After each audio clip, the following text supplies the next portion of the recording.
प्रिय विद्यार्थियों, जैसा कि वर्णमाला को आपने पढ़ा, फिर उसके बाद शब्द को पढ़ा। शब्द के बाद अब हम चर्चा करने जा रहे हैं वाक्य पर।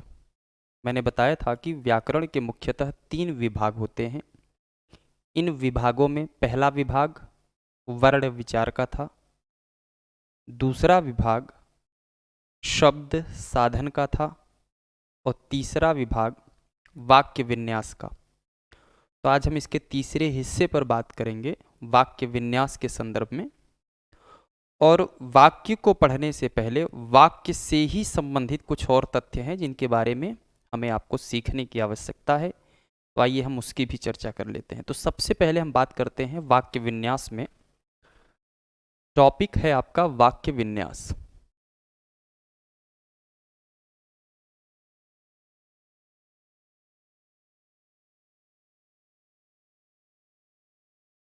वाक्य विन्यास में हमें और आपको सीखना क्या क्या है, पहले हम वो जान लेते हैं। हम इस वाक्य विन्यास टॉपिक में क्या क्या पढ़ेंगे और बेहद महत्वपूर्ण तथ्य है, इसे आपको थोड़ा समझने की आवश्यकता है।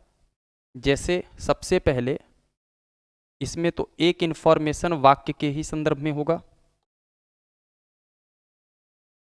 और आपको बता दें एक शब्द होता है पदबंध,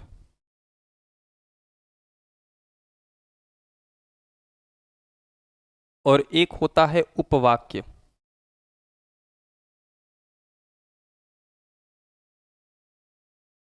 तो हम इन तीनों के बारे में सबसे पहले परिचय प्राप्त करेंगे, फिर एक एक खंड को पढ़ेंगे।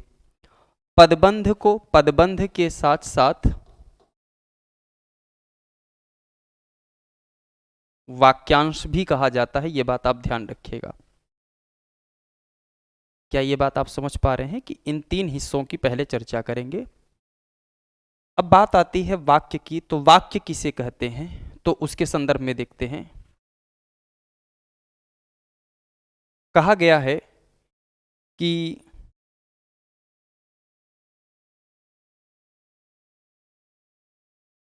मनुष्य के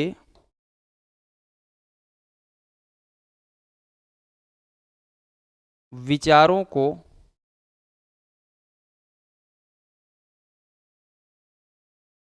पूर्णता से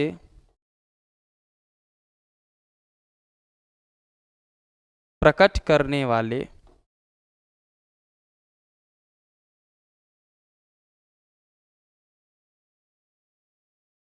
पद समूह को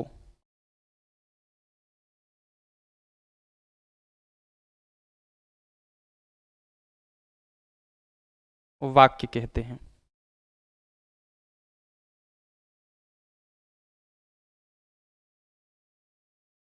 कोई भी मनुष्य यदि अपने विचारों को व्यक्त करता है तो उसके लिए उसके पास क्या है, वाक्य है।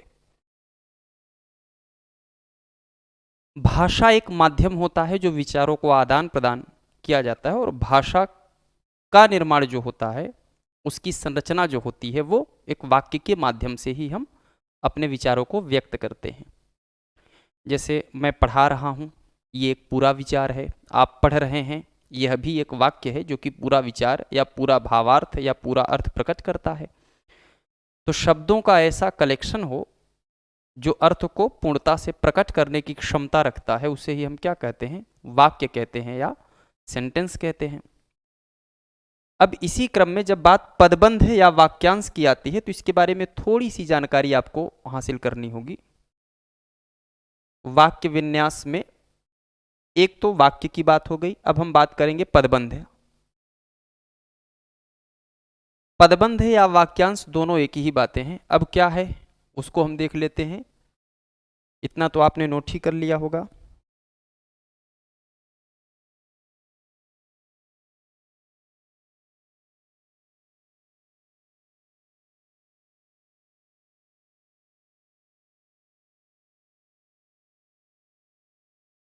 कहा गया है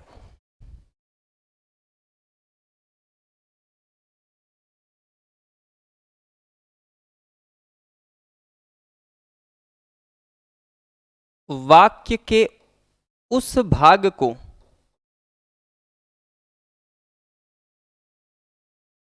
अर्थात पदबंध से एक इंफॉर्मेशन एकदम क्लियर है कि पदबंध किसी भी वाक्य का क्या होता है, एक भाग होता है।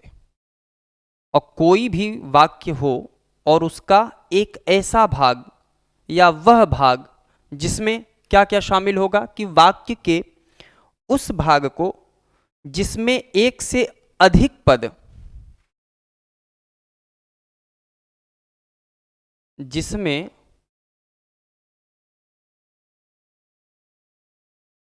एक से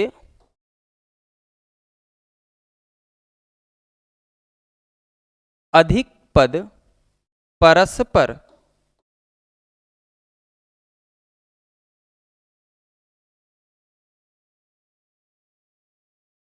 संबद्ध होकर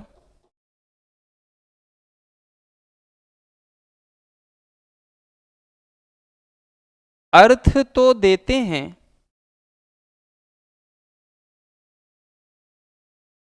किंतु, किंतु लग गया, बात वहां से बदल जाएगी। मैं इसका कलर बदल दे रहा हूं जिससे ये बात हाईलाइटेड रहे। किंतु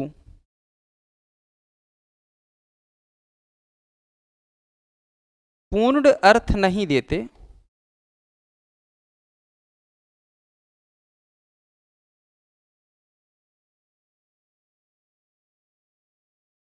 पदबंध या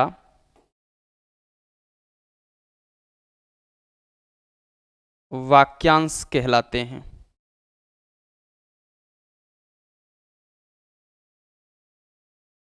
पदबंध या वाक्यांश कहलाते हैं। ये पदबंध या वाक्यांश का एक शानदार डेफिनेशन है। यदि परीक्षा में ऐसी कोई परिभाषा दे दी गई है और आपसे ये पूछा जाए कि ये वाक्य की परिभाषा है या पदबंध की परिभाषा है या उपवाक्य की परिभाषा है, तो आपको थोड़ा सा रिकॉग्नाइज करना पड़ेगा कि वाक्य जहां पूर्ण अर्थ प्रदान करता है वहीं पदबंध पूर्ण अर्थ प्रदान नहीं करता, बल्कि उसके किसी एक हिस्से के विषय में बताता है। अर्थ तो देगा पर कंप्लीट सेंस नहीं होता है। एक बात तो ये हो गई। अब इसी क्रम में पदबंध या वाक्यांश के संदर्भ में बात ध्यान रखिएगा कि ये जो होते हैं ये 5 प्रकार के होते हैं। ये 5 प्रकार के होते हैं।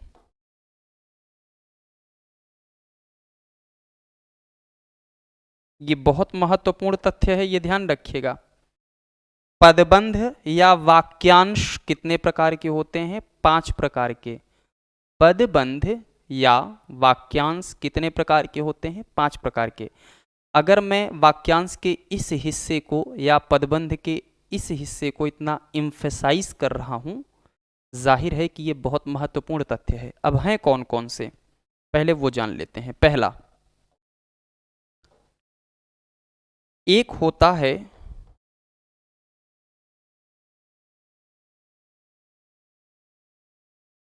संज्ञा पदबंध, दूसरा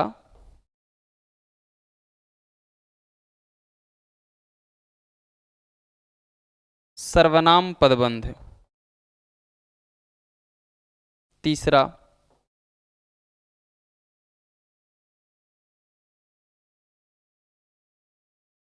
विशेषण पदबंध,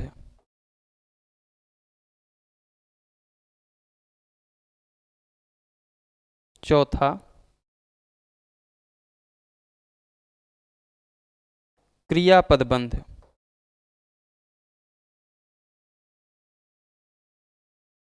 पांचवा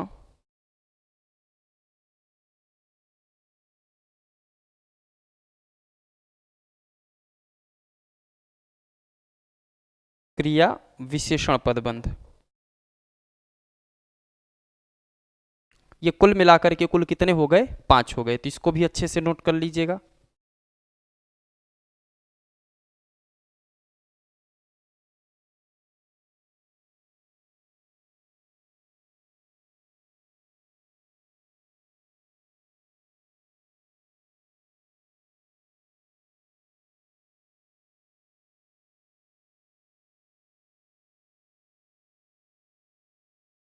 अब बात करते हैं उपवाक्य। उपवाक्य को अगर हम परिभाषित करके देखें तो आप ध्यान से समझें क्या है ये।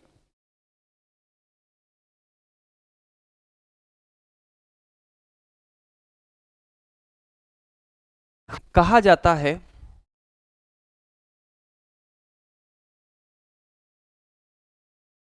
ऐसा पद समूह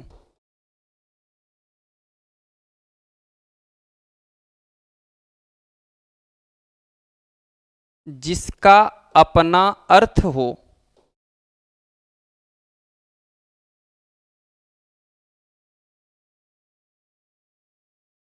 माने ऐसा पद समूह जिसका अपना अर्थ हो, साथ ही साथ वाक्य का भाग हो, माने इसमें ये बात भी जुड़ा हुआ है,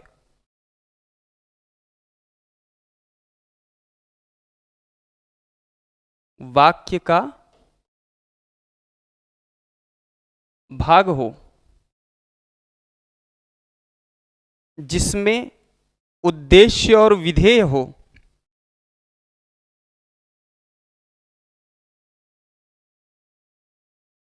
उद्देश्य और विधेय हो,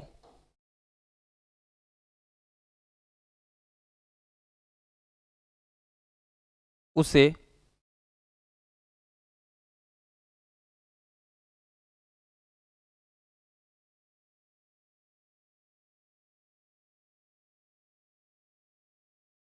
उपवाक्य कहते हैं।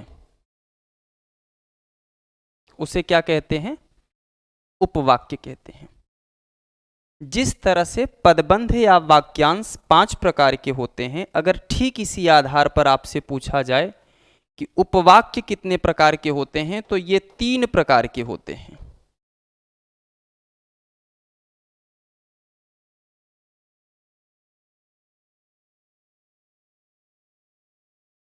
ये कितने प्रकार के होते हैं? तो 3 प्रकार के। अब कौन कौन से हैं ये जान लेते हैं। पहला,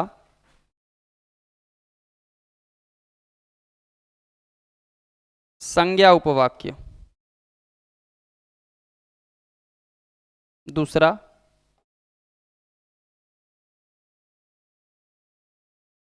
विशेषण उपवाक्य। और तीसरा,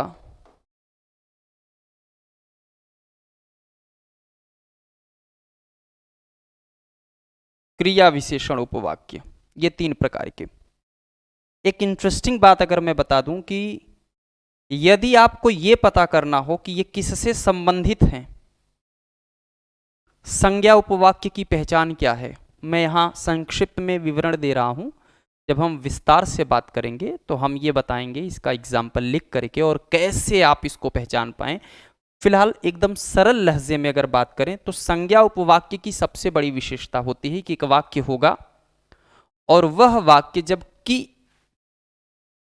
के माध्यम से जुड़ा हो, ये इसकी खास पहचान है। अगर की लगा हुआ है तो वो सदैव संज्ञा उपवाक्य होगा। अगर जो, जैसा और जितना,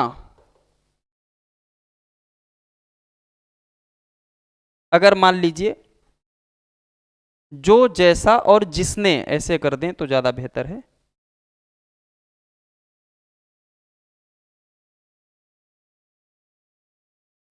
तो ये विशेषण उपवाक्य की खास पहचान है और बेहद सरलता से आप इसको चाहेंगे तो आप इसे सीख पाएंगे। या एक और एग्जैक्ट लिख दें, मान लीजिए जो सबसे ज्यादा पॉपुलर शब्द है वो लिख दें, क्योंकि परीक्षा के लिए वो हिस्सा सबसे ज्यादा महत्वपूर्ण है। जो, जहां और जितना। इस कोड के माध्यम से लगभग सभी वाक्य इसमें शामिल हो जाएंगे। क्रिया विशेषण में क्या होगा? क्रिया विशेषण की अगर हमको पहचान करना होगा तो जैसे जब, जिधर, ज्यों, यद्यपि। जब, जिधर, ज्यों, यद्यपि, ऐसे बहुत सारे शब्द हैं। यहाँ केवल थोड़ा सा इंट्रो दे रहे हैं, बाद में विस्तार से हम बात करेंगे तो हम आपको ये कोरिलेट करके बताएंगे कि कैसे ऐसा है। तो इस तरीके से जिस टॉपिक को हम लोगों ने पढ़ाना शुरू किया उन्हें आप इस तरीके से जान पा रहे होंगे कि यही इसका पूरा इतिहास है, जिसमें हम लोग वाक्य, पदबंध को वाक्यांश भी कहते हैं और उपवाक्य। तो ये विशेष रूप से आपको ध्यान रखना है। अब सबसे पहले इन सारे टॉपिक में जो ये 3 हिस्से हैं, इसमें सबसे पहले हमारी जिम्मेदारी ये होगी कि हम किसके बारे में सीखेंगे या जानेंगे, तो वाक्य। सर्वाधिक परीक्षा में पूछा जाने वाला हिस्सा क्या है? वाक्य है। कभी कभी ये सवाल आपसे पूछ लिया जाता है कि उपवाक्य न दे करके वो हमेशा पदबंध देता है, क्योंकि ये थोड़ा सा ज़्यादा प्रभावी शब्द है कि कुल पदबंध कितने प्रकार के होते हैं, तो 5, और इन 5 का नाम आप ध्यान रखिएगा। जब हम पदबंध विस्तार से पढ़ाएंगे तो हम बताएंगे कि किस तरीके से ये संज्ञा पदबंध है, ये सर्वनाम पदबंध है, ये विशेषण पदबंध है, इनके सारे हिस्से पर हम बात कर लेंगे। फिर बात आती है उपवाक्य की।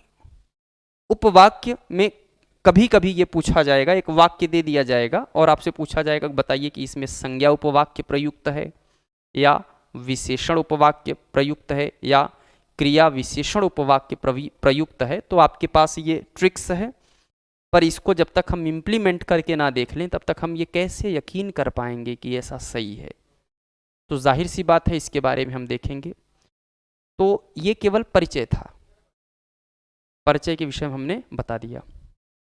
अब जो शुरू करेंगे हम वो क्या करेंगे, तो उसी को आगे कंटिन्यू करेंगे। तो कल हम वाक्य से अपने बात की शुरुआत करेंगे। Thank you.